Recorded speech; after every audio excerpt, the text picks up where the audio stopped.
Salam sukses luar biasa. Perkenalkan, nama saya Inyaman Agus Gunawan dari kampus Nusa Dua.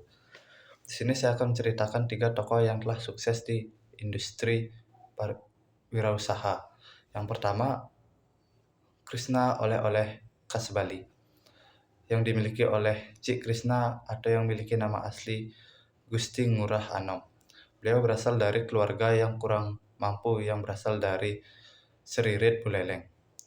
Beliau tidak mau menyerah akan hal itu dan beliau pun memutuskan untuk pergi dari desanya tanpa sepengetahuan orang tua dan siapapun di desanya.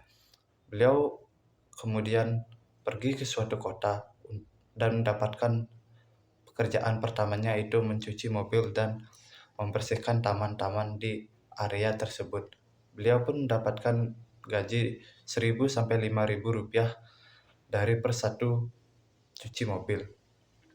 Beliau merasa tidak cukup dengan penghasilan tersebut. Kemudian beliau pun mencoba pergi ke kota dan pasar untuk mencari penghasilan yang lebih tinggi.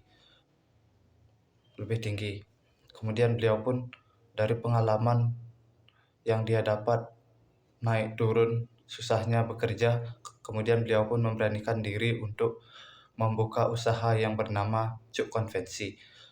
Dari Cuk Konvensi inilah naik turun sudah biasa beliau rasakan. Kemudian yang sekarang kita kenal dengan nama Krishna Oleh-Oleh Bali, yang sekarang penghasilannya sudah mencapai 20 miliar per bulan.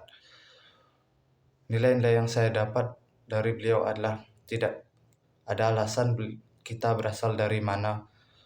Yang penting tidak gampang menyerah, tetap berusaha. Oke. Yang kedua, nama perusahaan KFC, pemilik Hallan Davis Sanders. Sejak usia 16 tahun, beliau mendaftar menjadi tentara. Setahun kemudian, beliau pun mencoba mencari pekerjaan di suatu studio yang menjadi pembersih di sana. Tetapi karena terlibatnya perkelahian, beliau pun akhirnya dipecat. Dan kemudian pada tahun 1930, beliau pun mencoba untuk bekerja di suatu gerai Kentucky. 9 tahun pun berlalu. Pada 1939, beliau pun menemukan suatu resep yang berbahan dari 11 bahan rahasia. Beliau pun memberi tahu bahwa penemuannya itu sangatlah lezat kepada pemilik resto. Kemudian pemilik resto memberikan Hallan ini penghargaan yang sangat besar di restorannya. Kemudian nama beliau pun sekarang telah dikenal dari perusahaan-perusahaan lain, dan perusahaan lain pun berusaha mengajak beliau bekerja sama. Dan beliau pun menyetujuinya, dan beliau pun sekarang telah memiliki gerai 3.500 di segala penjuru dunia. Nilai-nilai yang saya dapat di sini adalah tidak ada yang tidak mungkin di dunia ini. Selagi kita tetap berusaha, kesuksesan telah menunggu orang yang tidak putus semangat. Yang ketiga, ada nama perusahaan yaitu Rans Club Property and Salon, yang dimiliki oleh Raffi Ahmad. Beliau berasal dari Bandung, Jawa Barat.